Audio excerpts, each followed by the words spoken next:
ನಾನಿವತ್ತು ಭಗವಂತನನ್ನ ನೋಡಿದೆ ಅಂತ ಹೇಳಿದ್ರೆ ನೀವು ನಂಬ್ತೀರಾ? ಎಸ್, ಹೌದು. ನಿನ್ನೆ ಎಷ್ಟೇ ಪೂಜೆ ಮಾಡಾಯಿತು, ಇವತ್ತೇನು ಸಿಂಪಲ್ ಆಗಿ ಮಾಡಿದರೆ ಸಾಕು ಅಂತ ಅಂದ್ಕೊಂಡಿದ್ದೆ. ಆದರೆ ಭಗವಂತನೇ ನನ್ನ ಕೈಯಲ್ಲಿ ಪೂಜೆ ಮಾಡಿಸ್ಕೊಂಡಿದ್ದಾನೆ.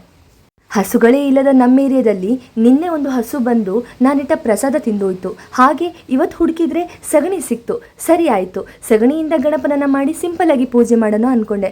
ಹೂ ಹರಿಯೋ ಸಮಯದಲ್ಲಿ ನನಗೆ ಸಿಕ್ಕಿರೋ ಹೂ ನೋಡಿ ತಾಯಿಯ ಪೀಠ ಇದ್ದಾಗಿತ್ತು.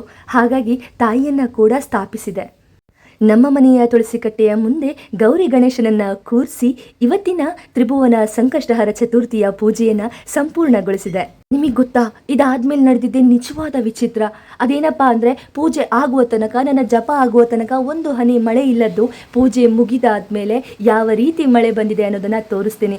ಮಳೆ ಅಂದರೆ ಶುಭ ಅಂತಾರೆ. ಯಾವುದೇ ಒಂದು ಶುಭ ಕಾರ್ಯದ ಸಮಯದಲ್ಲಿ, ಪೂಜೆಯ ಸಮಯದಲ್ಲಿ ಮಳೆ ಬಂತು ಅಂತ ಹೇಳಿದರೆ ಅದು ದೇವರಿಗೆ ಸಲ್ಲುತ್ತೆ ಅಂತ ಹೇಳ್ತಾರೆ. ಹಾಗಾಗಿ ಇವತ್ತು ನಾನು ದೇವರನ್ನ ಖಂಡಿತವಾಗ್ಲೂ ನೋಡಿದೆ. ನೀವೇನಂತೀರಾ?